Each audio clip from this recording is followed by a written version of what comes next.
Hi, in this problem, what we're going to go ahead and do is compute this limit right here. A is just a real number in our case. So let's begin by rewriting the limit in the following form.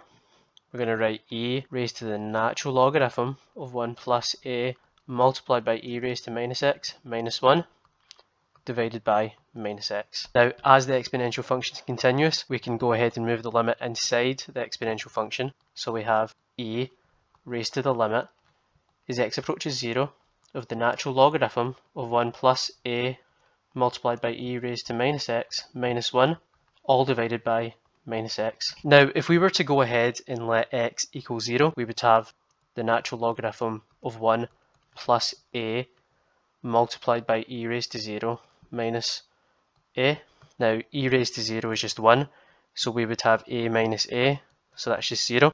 So we would have the natural logarithm of 1, which is equal to 0, and minus 0 is just equal to 0 in the denominator. So we have a limit of the form 0 over 0. In order to figure out what this limit is, we're going to have to use something called L'Hopital's rule. Now, L'Hopital's rule says we have a limit as x approaches c of f of x divided by g of x is equal to the limit as x approaches c of the derivative of f of x divided by the derivative of g of x. If f and g are both differentiable at c, and if the limit is of the form 0 over 0 or some other indeterminate form such as plus or minus infinity over plus or minus infinity. Now, these conditions are satisfied for this limit right here, so let's go ahead and apply L'Hopital's rule to this limit. So we're going to have e raised to the limit as x approaches 0. The derivative of the numerator is just 1 over 1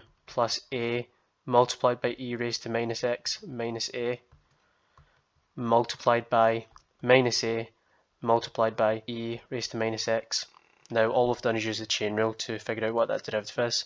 We've taken the derivative of the natural logarithm, and then we've taken the derivative of the inside part. This is divided by the derivative of minus x, which is just minus 1. We can simplify this. We have e raised to the limit as x approaches 0. Now, these two minus signs here will cancel, so we'll just be left with a multiplied by e raised to minus x divided by 1 plus a multiplied by e raised to minus x minus a. If we were to let x equal 0, we would have e raised to a multiplied by e raised to 0 divided by 1 plus a multiplied by e raised to 0 minus a. E raised to 0 is just equal to 1, so we are left with e raised to a divided by 1 plus a minus a, and this just simplifies to e raised to a. And that is the final answer for this problem. If you found this content useful, make sure to like and subscribe. I hope you have a great day.